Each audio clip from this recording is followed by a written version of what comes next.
Good morning, students. Today we are going to study this particular topic, that is economic transition and sectoral imbalances in Indian economy. You see, this topic is very important because the aspect, that is the sectoral imbalances that are there in Indian economy. Okay, when you measure national income or GDP, the sectoral imbalances that are there, they are the one of the most or single most important reason for backwardness of our country. Okay, so in that context also you have to understand the sectoral imbalances, very important from the point of view of examination. So this point I keep on telling, wherever the problem is there, UPSC will try and target that problem, and it will try and ask questions from there. Okay, two areas specifically you have to focus. One is wherever the problems are there. Second point for UPSC or area where UPSC focuses and keeps on asking the questions is policy gap. Wherever the gap is there or where the policy ends, there UPSC starts questioning. Okay, from there the questioning of UPSC starts. Okay, so these are the potential areas for UPSC where it keeps on asking the questions. So one such area is the sectoral imbalances in our country. That area we will try and understand. Okay, you see, further this topic is also logical continuation for the topics that we have discussed earlier. Okay, the concept of national income, then aggregates of national income, GDP, okay, calculation of GDP and problems that are there in calculation of GDP, etc. In continuation to that, this topic will come. Okay, so in this we are trying and understanding what is the contribution of each and every sector to the GDP in our country. Generally we are going to understand it, then specifically we are going to see it for our country, and what are the problems in that contribution we are going to understand. Okay, remember, very important for the examination. So first we will begin with understanding the sectors of economy. Okay,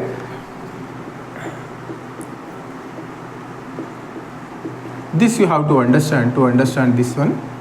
Okay, so briefly I will explain what are the sectors of economy, because in our discussion it did not come up until now. Okay, so you know very well, for our understanding all the economic activities we have divided it into we have divided them into three categories. Okay, so first category of activities they are called as a primary sector, primary activities, and all those activities putting together we are calling them as primary sector. Okay, right. Generally what is called as primary sector or primary activities, interacting with and extracting and processing the natural resources. Okay, we are directly working with the natural resources. Those activities are called as primary sector activities or primary activities, and mostly those activities are generally we call this primary sector also with another name, that is called as agriculture and allied activities. Okay, it is also called as agriculture and allied sector. Okay, generally basically here we work with the natural resources. Okay, the second type of our category of activities, you see this categorization we have done it for our own understanding. Okay, we are trying to study all the economic activities. Economic activities means nothing but production of goods and services, distribution of goods and services, and finally the consumption of goods and services. That is what is called as those are what is called as economic activities. And economy, what is the meaning of economy? Studying this production, distribution and consumption of goods and services. Okay, so to better understand that all these activities, production, distribution, consumption activities, or for that matter production activities, we are dividing them into these three categories. Okay, right. Primary sector, then secondary sector comes. Okay, secondary sector, and it's generally also called as industrial sector. Okay, industrial sector. So generally in industrial sector, the manufacturing, mostly the manufacturing of goods will be there. What is the meaning of manufacturing? Here in this sector, the activities include transforming or we will take some of the goods that we have gotten in primary sector. Okay, we will take them, we will process them, and we will modify them into some other goods. Okay, modification will be there. That sector is called as industrial sector. Generally it is also called as secondary sector. Mostly industrial sector, manufacturing will be there. Along with that, for our comfort, when actual GDP is calculated or national income is calculated, we have added some more things also, like construction, okay, electricity and gas, and finally water supply. These activities are also added. You need not worry about them right now. Okay, just you remember, industrial sector means transforming the primary goods into secondary goods. Okay, that's it. Transformation of goods takes place in this sector. Okay, then we have tertiary sector. Okay, what happens in tertiary sector? Which activities will come into this? You see, these activities that are there in tertiary sector or tertiary activities, they do not directly participate in the production of goods, but they are essential or they are important. Their need is there for producing the goods. Okay, for example, simple example I want to take. You see, we will take the crop cultivation itself. Okay, for example, we are producing rice or paddy. Okay, that is also production of good. Paddy is a good, okay, consumption good. We are producing it, so it is an economic activity. Okay, paddy has been produced. Okay, before we sell it in the market, we have to store them at some place, right? So for storage, what we require, we require a godown. Okay, so the godown, providing this facility of godown will come under tertiary activity. Okay, it is supporting the production activity. The same manner, another example we will take, to sell the produce in the market, paddy, same paddy, to sell it in the market, we have to transport it from the place of production to the storage place, and from there to the market. Market is located maybe in nearby town. Okay, we have to transport the produce to sell it, right? So the transportation is also supporting activity here. So the things like storage, transportation, then providing capital, okay, maybe banking services, insurance services, all these things will come under tertiary activities. Okay, these activities are put under tertiary service. So they do not directly involve in production of goods and services, but however, their requirement is there, their need is there to complete the production process. All those activities are kept under the tertiary sector. Generally, we also call it as service sector. Okay, right. You see, this is the theoretical definition, whatever I told, supporting the production activity. But when you practically calculate the GDP or national income for our country, along with the service sector, these services, some other activities like government administration, okay, financial services, okay, real estate, etc., they also have been included in service sector, because all these activities, if you take the basic definition of these three types of activities, they are missing. Okay, all these things: trade services, financial services, real estate, okay, then banking and insurance, government administration. So when we actually calculate the GDP, all these things are also included in the service sector. Like I told, that's not the discussion. When we actually calculate the GDP and try and understand the GDP, then once again we will see. Okay, so agriculture and allied activities means what? Many things are there. Okay, crop cultivation of crops like paddy, wheat, etc., that is there. Cultivation of fruits and vegetables and flowers is there, which is called as horticulture, that is there. And several other allied activities are there, like animal husbandry, dairying, poultry, beekeeping, okay, fishing, etc. Then cattle rearing, then these forestry, okay, forestry is also there. And when you say primary sector, one tricky point is there here, one activity, that is mining and quarrying. Okay, mining and quarrying. Okay, it is nothing but extraction and processing of minerals generally. So when you say primary sector, it is integral part of the primary sector. When you are calling these with these names, mining and quarrying will come in this one. Okay, because we are extracting the minerals. Okay, so minerals are natural resources, you are directly working with them, so it will come under primary activity. But when you are taking okay, this nomenclature, agriculture and allied activities, industrial sector, service sector, mining and quarrying is considered as part of the service sector. It's not considered as part of the agriculture and allied activities. Okay, forestry and logging is always part of agriculture and allied activities, so no question is there about that one. But mining and quarrying you have to remember. If we take this nomenclature, it will become part of primary sector. If we take this nomenclature, mining and quarrying will become part of this sector. Okay, that is the small difference you have to understand. I hope I have given you enough examples what are the economic activities that fall under each and every sector. Okay, right. So this is what you have to know. These are the three sectors of economy. Okay, three sectors of economy we have understood.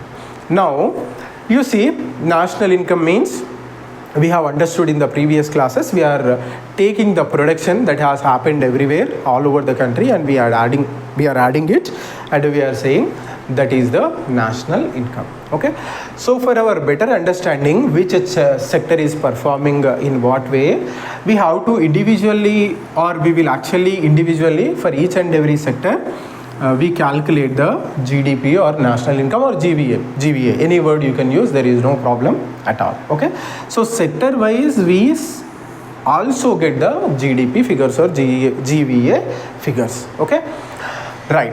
I hope until here you have understood. Then we will move to the next area. Okay, that is economic transition. We have to understand.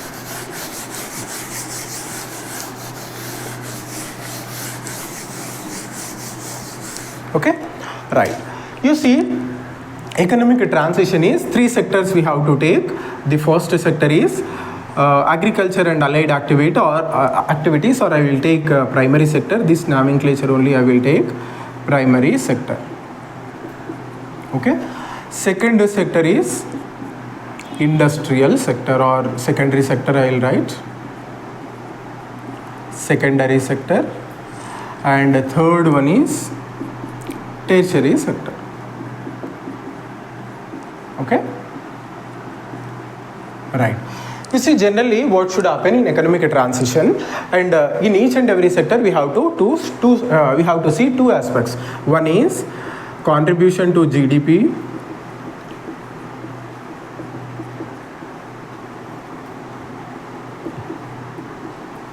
of this sector. Okay, and workforce employed in this sector.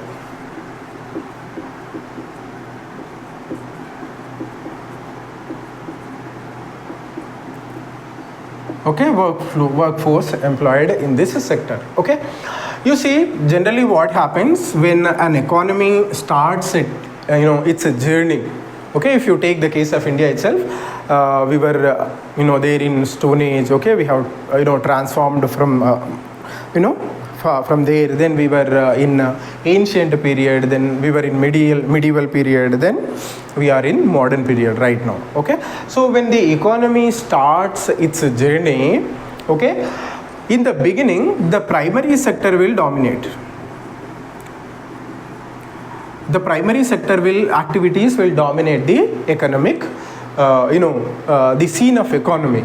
Means more and more people are, in two ways we have to see it. First thing is, more and more people are engaged in the primary activities, the meaning which I am trying to convey. More and more people are engaged in the primary activities, like agriculture, allied activities.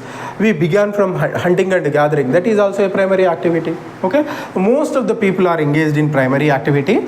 In other words, if I have to put it, majority of the people are, or more and more people are engaged or dependent on agriculture or primary sector or primary activities to earn their livelihood. Okay, they are earning their livelihood from the primary activities. Second thing is, then the second thing is, if you see the total production, okay, value of production that is done in the country, majority of it is coming from the primary sector. Okay, so two areas you see GDP to contribution, the contribution to GDP is majority of the contribution to GDP is coming from the primary sector activities, and similarly majority of the people are dependent on the primary sector. Okay, this is what happens in the beginning. Once the primary sector matures and people have gotten control over these activities, means they become efficient, productivity of the people increases, maybe because of the advancement in technology and other developments. Okay, then people start, here because of the advancement in technology, they have gotten control over these activities. Okay, people's incomes will increase. Okay, so they start demanding better goods, right? So when income of the people increases, of course their consumption patterns will also change, this we know. So they start demanding more and more sophisticated goods. So we know very well the goods which give comfort and more sophisticated goods, they are being produced in the secondary sector, especially in the manufacturing sector. So then what happens? The primary activities gradually give way to the secondary sector activities, that is manufacturing. Okay, and simultaneously people until now who are doing the primary sector activities, because the demand here increased, more and more demand is there for the goods that are being produced in the manufacturing sector, they also start taking the employment or work in the industrial sector or secondary sector or manufacturing sector. Okay, so they start depending on the industrial sector for earning their livelihood. So the workforce also, or the proportion of workforce also increases here. Okay, workforce participation increases here. Okay, increases, the production also increases here. The production of these secondary sector goods increases. What is the meaning of it? Then the secondary sector starts contributing more to the GDP. Its contribution to GDP will increase. Okay, so for example, total GDP 100% wise we will take 100% GDP is there.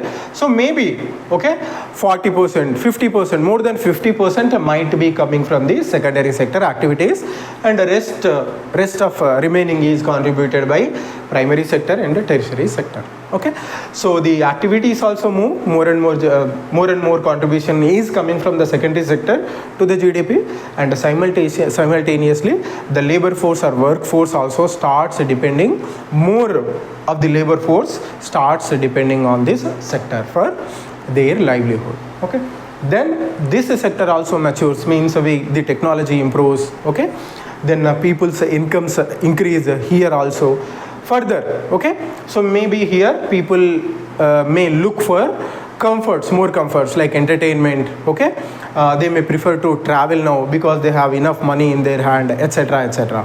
So demand for those things increase. Maybe people now want to relax, they want entertainment, they want to get relaxed by traveling and by getting or consuming some service, etc. Just they want to spend a free time. Okay, so simultaneously demand for those type of things or services will increase. So because of that reason, gradually the manufacturing sector activities give way to the tertiary activities, those are services. Okay, now we want to watch more movies, we want to watch web series also, because they have become more popular than the movies nowadays. Okay, you may want to go on a vacation. Okay, you may want to listen to the pop singer singing and dancing. Okay, then you might need an advice, okay, by a professional. That is also there. Maybe a lawyer, maybe an engineer, maybe a chartered accountant, maybe a chartered accountant, maybe a professional, okay, corporate advisor, okay. You might seek their advice, okay. And similarly, the things like research and development, okay, for these things also the demand will increase, okay. Professionals will start involving in R&D, research and development, okay. So the activities also turn very high-end, very sophisticated, okay. And similarly, more and more people are start involving or engaging in this sector. So once again, the workforce will bulge here, okay. You see what is happening here. The contribution to GDP, when these things or demand for these things increases, of course this sector starts contributing more to GDP. There is no doubt in it, okay, more to GDP. And in the similar manner, number of people who are engaged in these type of activities, their number will also increase, okay. So the best example for this stage is USA, okay, United States of America. Now you see, what is the contribution of from which sector is contributing more to the GDP of the USA? It is the service sector, okay. So they are providing services, they are doing research and development, okay. Just they are involved, they are involved themselves in just discovering or inventing new technologies, and they are selling it to other countries, and they are making movies, Hollywood movies. We are all watching Hollywood movies, okay. So that is service generated by the United States of America, and the rest of us people, we are consuming it, okay. And we have artists there, we have pop singers, okay, we have comedians, we have professionals there, okay, consultants, advisors, lawyers, chartered accountants. We are consuming their services, okay. So most of the American people are also professionals who are providing professional services. How many of them are actually workers who are going to either industries or engaging in the agriculture? Very few people of United States of America are farmers. Just 5 to 7% of them are farmers, and maybe roughly 15 to 20% are industrial workers who are engaged in the industrial sector, and the rest of them are completely engaged in the service sector, okay. This is the transformation, okay. Right.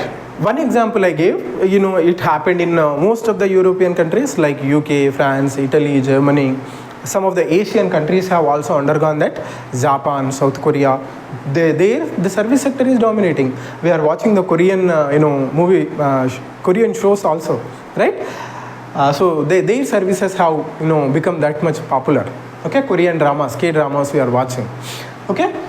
Right. So in all these countries, the economic transition has happened in this manner. Okay.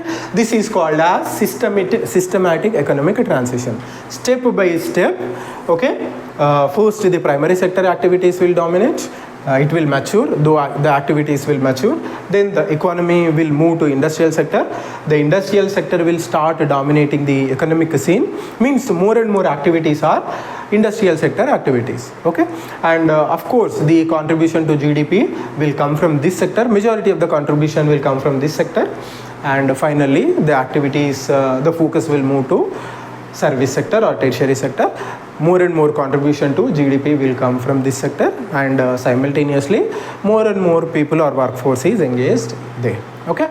This is called as a perfect transition, economic transition. You see, most of the countries that are where the service sector is dominating now, they have systematically followed, or the transition has happened systematically there. I want to just take one example of UK, Britain, because there we know that the industrial revolution has actually come in UK. So first you see, industrial revolution has come in UK in 70s, 30s, okay. So 1730s to 1760, we say the period of industrial revolution in UK, Britain, okay.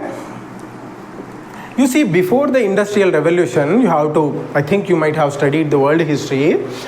before 1730s, in 1600s, there was a lot of improvement in the agriculture sector. Okay, agriculture, practice of agriculture has changed drastically in Europe, especially in UK. They have started using fertilizers. They have started new techniques of land development, and there was tremendous growth in the agriculture sector. Okay, so there was excessive production in the agriculture sector that pushed the economic activities into the secondary sector. And between 1730 and 1760, the industrial activities took place like anything. Major factories have been established. Of course, India has helped those activities by supplying all the raw material. That is a different story. But industrial activities started dominating UK. Okay, so that happened for some 150 years, and after that those activities also saturated. Okay, excessive production was there, and finally UK moved into UK became a service dominated economy. Now UK is also a service dominated economy.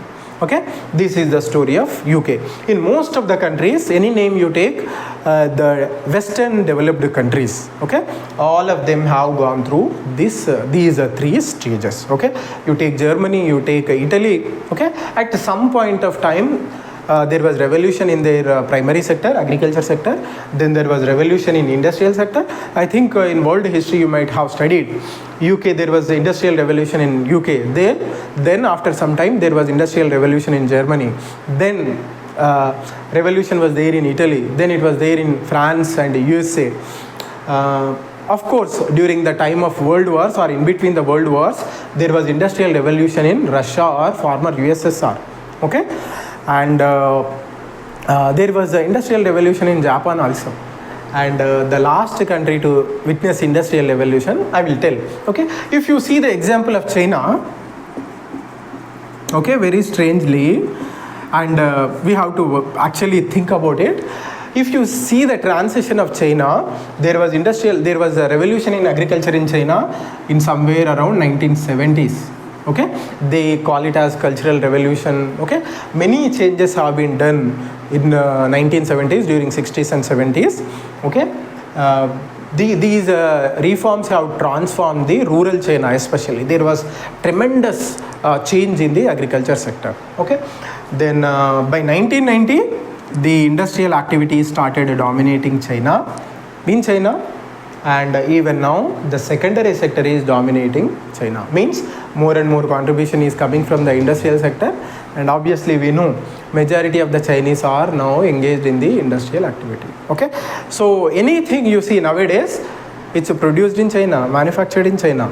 The mobile phone I am using for recording. Okay, any electronic device you take, any good that is visible to you, okay, majority cases are like that, it is produced in China. Okay, even now also China is there in the second stage of economic transition, and in this stage itself it has achieved a tremendous growth. Okay, it has to still move into the service sector revolution. Okay, so I don't know when it will happen. Maybe in the coming decades, 2 to 3 decades, China may move into the service sector revolution. Okay, this is the story of all the countries. Okay, now very peculiarly, this is not the case with India. We will see what happened in case of India, and that is where this discussion comes. Sectoral imbalances in Indian economy. Okay, so we will see the journey of India in the economic transition. Okay, so do you have any idea what happened exactly in India? Did economic transition take place in India? If at all it took place, can you break the years? Okay, when there was tremendous progress or advancement in agriculture, when it was there in the industrial sector, and finally when the service sector started dominating. Any idea? If you want to share. Okay, you try and think about it. Okay, so now we will examine the case of India. What happened in India? Okay, so between the period of 90 or by 1947 we have gotten independence. Okay, before that you can say we are a traditional economy. Okay, traditional economy means agriculture was dominating, or primary sector was dominating. Okay, means what? Majority of the contribution to GDP is coming from the agriculture. Okay, GDP contribution is coming from the agriculture. Roughly it was 60% at the time of 1950. You see, 60% of the contribution is coming from the GDP. Okay, then workforce employed in the agriculture sector at that time is somewhere around 75 to 80%. Okay, so majority of the people are dependent on agriculture and other activities to earn their livelihood. Okay, so this is the scene of Indian economy by 1950. So all those years since ancient period, medieval period, even during the British rule, actually during the British rule, the situation further got worsened. Means the earlier it was less, 65 to 70, but when Britishers have come, and because of their deliberate policy of deindustrialization, okay, destroying the Indian industries, the cottage industries, remember we were very much famous, India was very much famous for cottage industries. They have been destroyed because of the industrial policy, and new industries, instead of they being established in India, they have been established in UK. Their goods have been produced and brought to our country, sold in our country, and we were just exporting the raw materials. Okay, so they did not allow India to get industrialized. In fact, they have destroyed the already existing cottage industries. You might have studied in modern Indian history, it's called as deindustrialization. And the artisans, people who are involved in those handicraft industries, okay, they moved to or migrated to rural areas, and that process is called, they started depending on agriculture, they started working as agri laborers, and that is called as ruralization of economy. Because of that, more and more people are dependent on agriculture. Okay, right. So agriculture sector was dominating. Okay, so all these developments, 1960s, by mid of 1960s, we have faced a severe crisis in food grains. Okay, there is food grain shortage because of several reasons. There were famine years, wars, we had to fought wars with China and Pakistan, etc. The story, So we wanted to do something about the food grains, food production. So we have invented, or we have tried these new technologies in agriculture, the high yielding variety of seeds. Okay, then new irrigation methods we have started taking up. Then we used fertilizers, we used pesticides. Okay, we started using machines like tractors, etc. instead of engaging the manual labor. These new techniques we have started adopting. All these techniques together, they are called as green revolution techniques. Okay, what happened because of that? There was a tremendous increase in the production in the agriculture sector. That is called as green revolution. Okay, that entire episode is called as green revolution. Green revolution is nothing but it is the revolution in agriculture sector. That is what you have to remember. Okay, right. This is what happened. So there is revolution in our agriculture sector. There is no doubt about it. Okay, but between 1950 and 1990, okay, or for that matter, you can take 1970 also. Was there any development in industry? Of course, some development was there in industry.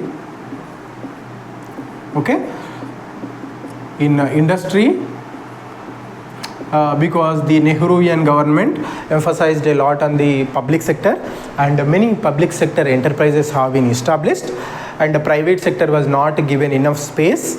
Okay, so private sector growth was limited. Okay, and after that, okay, so the industrial sector, the point I am trying to make here is industrial sector, okay, it grew to some extent.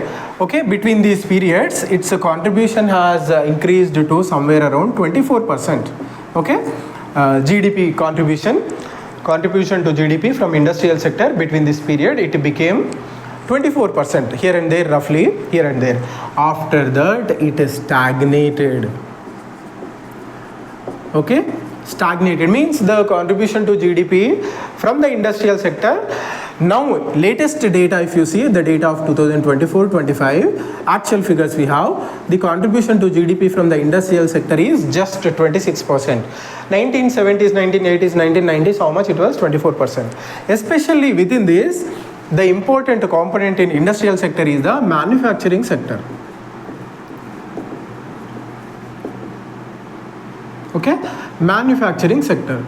Okay, for decades, since 3 to 4 decades, within the industrial sector, the manufacturing sector contribution to GDP, if you see, it is also stagnated at 16 to 17%. Okay, minimum it should be 25%. Minimum, I am saying, minimum this figure should be 25%. But you take since 3 to 4 decades, it stagnated at 16 to 17%. Means the point I am trying to make here is there was never an industrial revolution in our country. Okay, there was never an industrial revolution in our country. Of course, there was revolution in the agriculture sector. After some time, there could have been industrial revolution in the industrial sector, especially in the manufacturing sector, but it never happened. Okay, so let me tell you, I'll take the latest figures, but we will try and understand. After that, what should happen? You know very well, after 1990, in 1991, we have implemented new economic reforms. Okay, new economic reforms we have implemented. Okay, those are called as LPG reforms. Okay, you know the story, what happened after that? After that, there was a tremendous growth in service sector. Okay, LPG reforms have resulted in growth of service sector.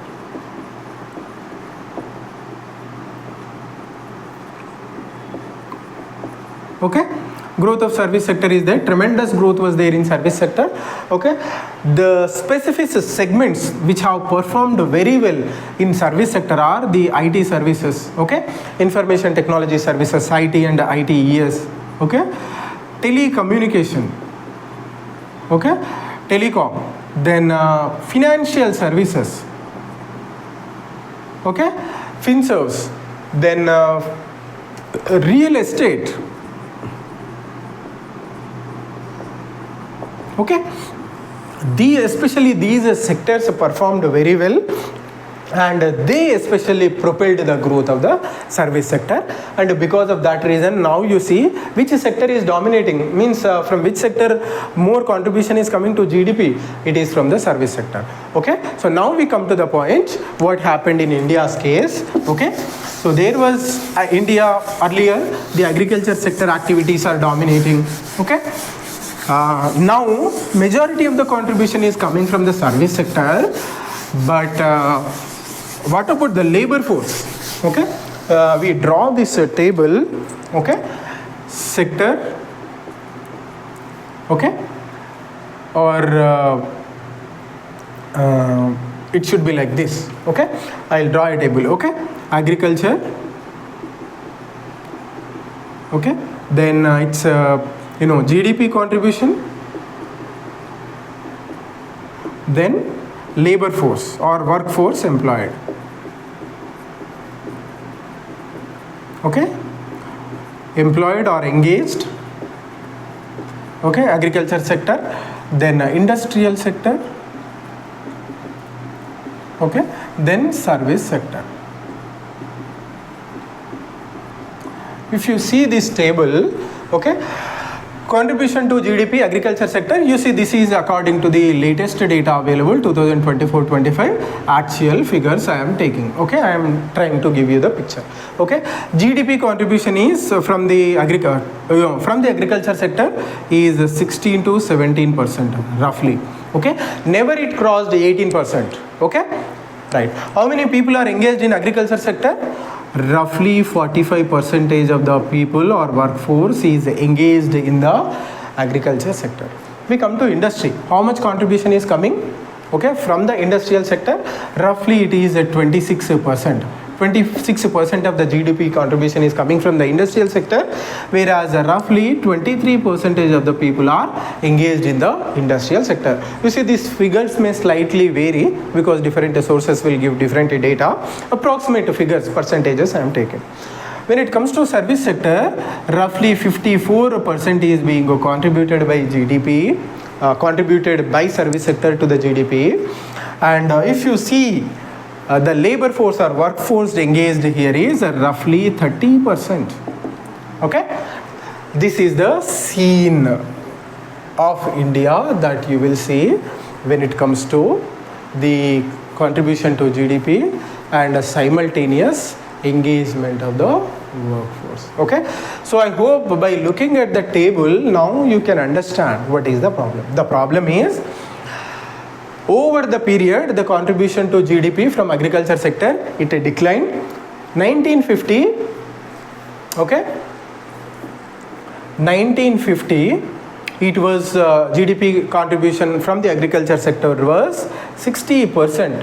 Okay, so gradually it kept on declining, but simultaneously means more and more contribution is now done by industrial sector and service sector much more. But simultaneously the workforce, okay, percentage of workforce that is dependent on agriculture, it did not leave the agriculture. Means we should not blame the people are not at fault here. The policy, okay, policy making is at fault. Means we were unable to make appropriate policies to facilitate people to move from agriculture sector to industrial sector and finally industrial sector to service sector. Okay, that type of policy facilitation was, support system was not provided to people. Okay, you see, when agriculture sector's contribution is declining and maybe the industrial sector or meager, whatever, how much it has grown, that much, okay, what should have happened? So the people who are earlier engaged in the agriculture sector, of course they will not be having very sophisticated skills. They are either unskilled or better maximum semi-skilled. Okay, so the industrial activities, okay, especially the labor intensive industrial activities like textile production, construction activity, they should have absorbed this semi-skilled and low-skilled workforce who was which was there in the agriculture sector. But unfortunately, the industrial policy we have followed, okay, what is the industrial policy we have followed? We have believed in the big public sector enterprises, big companies, NTPC, okay, BSNL, okay, MTNL, ONGC, DEC, okay, all big companies we have established, Coal India Limited, okay, HPCL, BPCL, all these big companies we have believed in, BHEL, BEL, all bigger companies, and all of them are capital intensive enterprises and not labor intensive enterprises. When an enterprise will be labor intensive? When it is a small scale, okay. When an enterprise is small scale, it will not use that many machines. Big machinery will not be used. Then there is a scope for employing more and more people. Okay, so what we needed along with these big public sector enterprises is simultaneous progress or development of small scale industries in which these labor could have, low skilled or semi skilled labor could have been absorbed. But we missed this buzz. Because of that reason, what happened? The labor force remained in agriculture, but its contribution, income that is earned in primary activities, it's kept on coming down. So what is the meaning of it? Less percentage of income is shared by more and more people. So these people who are there in agriculture sector, they have to share the lesser income. So of course their per capita income will be less. They will be in poverty. There will be no development. So that is the reason for backwardness of agriculture of our country and distress in agriculture and rural areas. This is the major primary reason. Okay. So you see, what could have been the policy? Along with, I'm not saying public sector enterprises development is bad, but along with that we should have encouraged the small scale industry also. But unfortunately, because of the license quota, permit raj and all these things, okay, small scale industry could not develop, or if at all small scale industry was there, it did not see any growth. That is the problem. Okay, so the whatever development was there, after some period there was a stagnation in the industrial sector also. Okay, so because of this stagnation, what is the meaning of stagnation? No progress at all. So industrial sector stagnated at roughly 24. Okay, I will write it like this: 24 to 26%, and especially within this subcomponent manufacturing, if you see, it stagnated at 16 to 17% of GDP. Never it crossed 17%, 18%. Okay, so when it is not growing, how can it absorb the labor force? Okay, actually it should have absorbed the labor force from agriculture sector. Because it is not growing, or it did not grow, labor force never shifted from here to here. Okay, and what happened all of a sudden?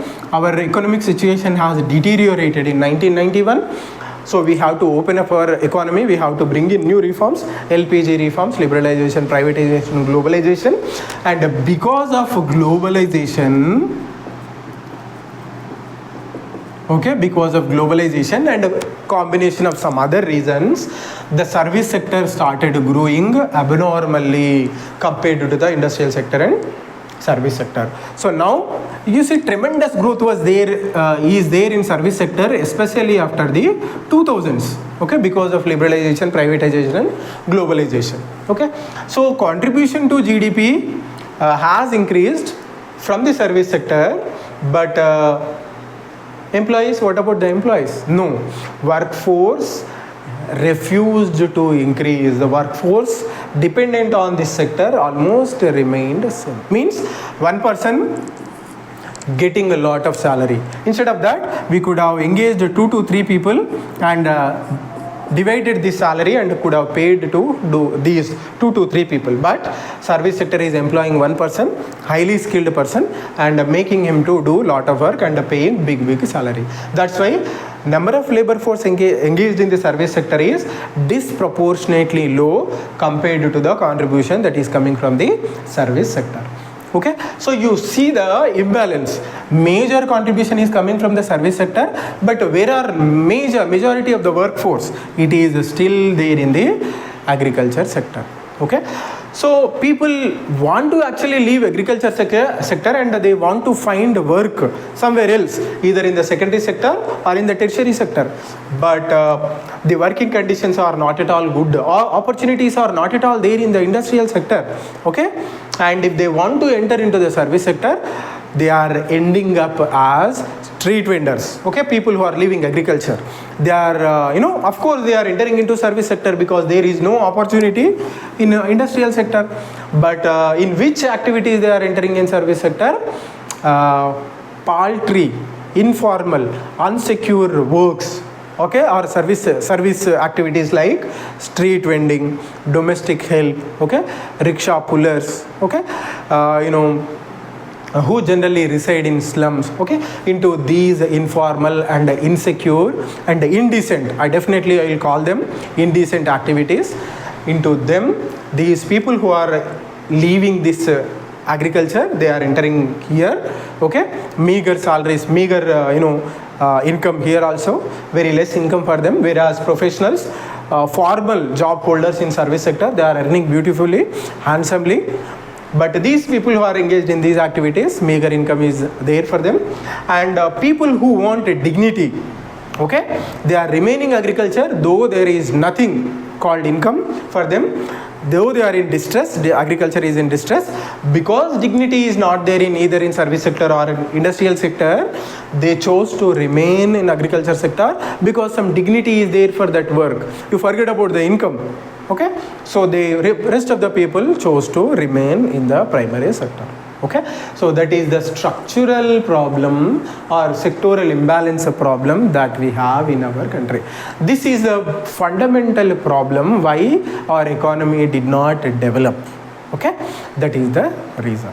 Okay, very important. If we could break this imbalance and somehow try and develop this industrial sector and create more and more jobs, dignified jobs, I think there is some chance for us, okay, to become a developed economy. You forget about developed economy, just we want a secure livelihood for the people. Okay, so if we could somehow develop industrial sector, especially manufacturing, we stand some chance before, the demographic dividend, etc., that opportunity, window of opportunity is there till 2035-40, I guess.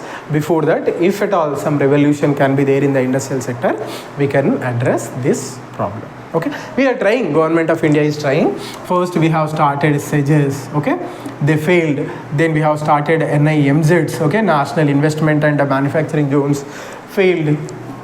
We have started, okay, Make in India, okay, not so successful. Then we have the latest scheme that is there to bring in some, okay, momentum into the manufacturing sector is PLI scheme, Production Linked Incentive Scheme. Okay, you can see the data is everywhere, performance of all these schemes, Make in India, PLI, Startup India is also actually for that purpose only.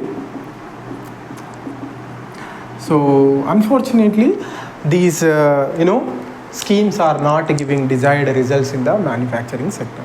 Okay, so this is the root cause of our problems. Okay, the reason for backwardness of our country, especially the agriculture sector, which has lot of disguised unemployment and a very low productivity. What is the meaning of low productivity? Per capita production is very less, that is low productivity, and disguised unemployment is there. Means if you remove some people also, the production is not going to change. That phenomenon is called as a disguised unemployment. So Indian agriculture is starting or suffering with all these problems. Okay, so I hope you have followed and understood very, very important topic. We have to draw a lot many lessons from here, and we should try and address this problem. I hope when you crack the exam and may be appointed in finance ministry, either at the state level or central level, you can try and think of some solutions to break this imbalance. Okay, structural imbalance. Okay, you can call this as a structural imbalance of Indian economy also. Okay, and you can be happy about you a lot if you are able to break this imbalance with your ideas, with your policy, with your advice to the respective minister. Okay, right. So this is it for today. In the next video we will come up with another topic. Until then, you have a very good time. Right.